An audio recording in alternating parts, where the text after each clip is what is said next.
right, so the numbers are finally in, and they are, in a word, game-changing.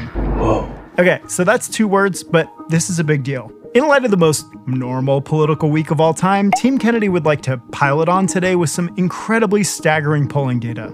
Now, the quick preface here is that we wanted to test where people stood after they heard Bobby's message from himself, as opposed to the media's version. The poll was meant to be private, but the results were so interesting we have to share. Let's get into it.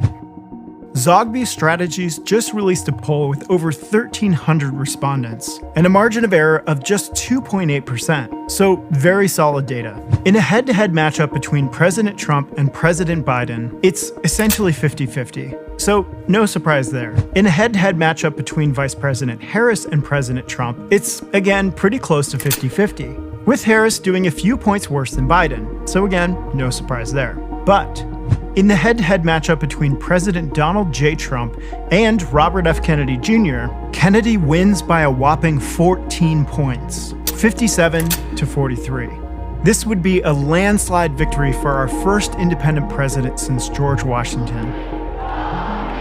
Democrats, Republicans, Libertarians, Green Party, we all would unite under a Kennedy administration. Let's compare this to another Zogby poll from April. It had Kennedy barely ahead of Trump, but still winning. So these numbers suggest that since that horrendous debate, Kennedy is surging.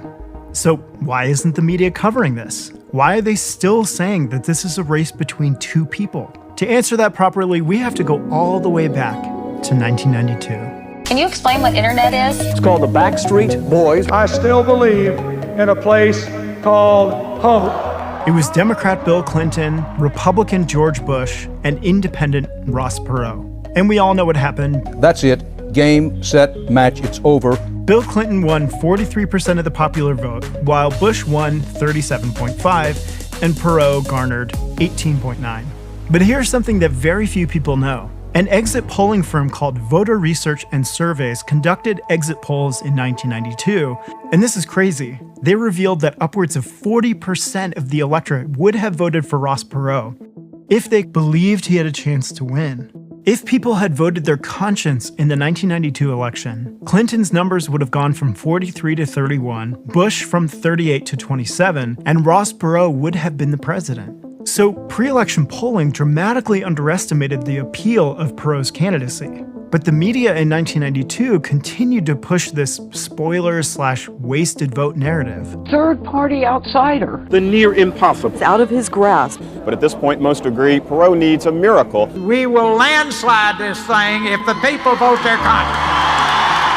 Had voters, the media, and analysts actually understood Perot had a real shot to win the election, the entire narrative and therefore the dynamics of the election would have been completely different. So something about this story seems vaguely familiar. If Bobby's even talked about in the media, he's talked about in the exact same way. A spoiler candidate, a spoiler. Spoiler. Fringe presidential aspirants. All right, so to sum up, based on the lessons of history and the data that we just received, if people vote their conscience on November 5th, Robert F. Kennedy Jr. would be the next president of the United States.